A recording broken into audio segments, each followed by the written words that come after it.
Good morning, my name is Eric Jameson, and this is case study number 4 for SPCE638, Field Experience and Applied Behavior Analysis. So the client we'll be looking at is a 5-year-old female. She has been diagnosed with autism spectrum disorder, and she's currently been at the facility for about 7 months.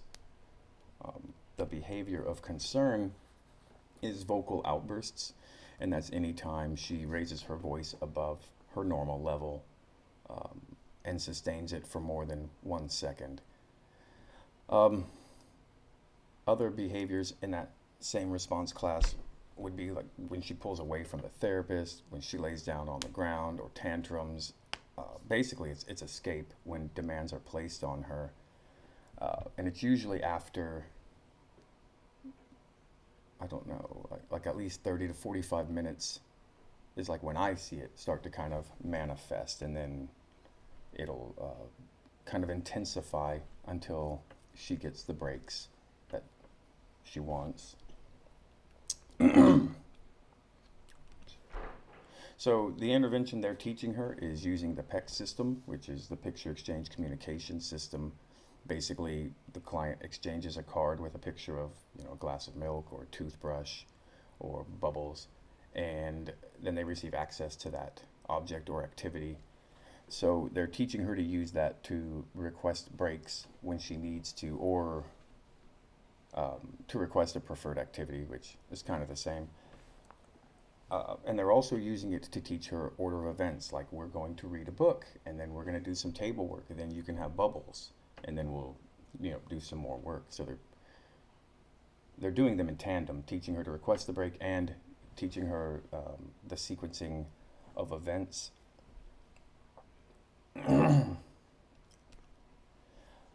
So the reason they chose PECs is historically they've had a lot of success with it at the facility, to the point that a lot of the clients have PECS books. They actually have a shelf for the PECS books, and there's like a little, like a shoe hanging thing that you would put shoes in, but instead it's got, the pockets are full of like, this is food items, this is toys, this is activities and stuff. So you can kind of mix and match and build somebody's PECS system, which brings me to another reason it's a preferable intervention, is that it's fully customizable. So each client has their own book, and they're all unique. They're all have different stuff based on what their preferred activities are.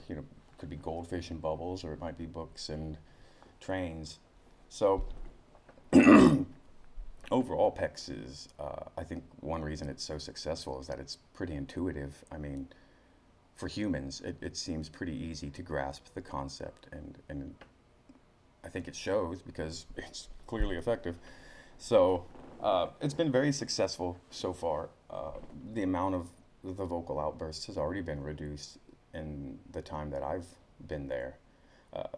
She still gets a little wild, but that's after a lot of working. So now they're just kind of like giving her access to the breaks, and then they'll scale that down. There's no large scale obstacles, if that makes sense, like nothing that I would consider really concerning. The only thing I notice is that she tends to forget the PECS book exists, and it's like once they show it to her, and it's like, hey, you can request bubbles or whatever, and then she lights up, and then she'll use the PECS book, but it's like out of sight, out of mind. So they keep it on the table, very clear to see. But yeah, it seems like she kind of forgets it exists. So, but once they show her, she clearly knows how to use it, and that's the only obstacle that I've noticed so far. All right, thank you very much.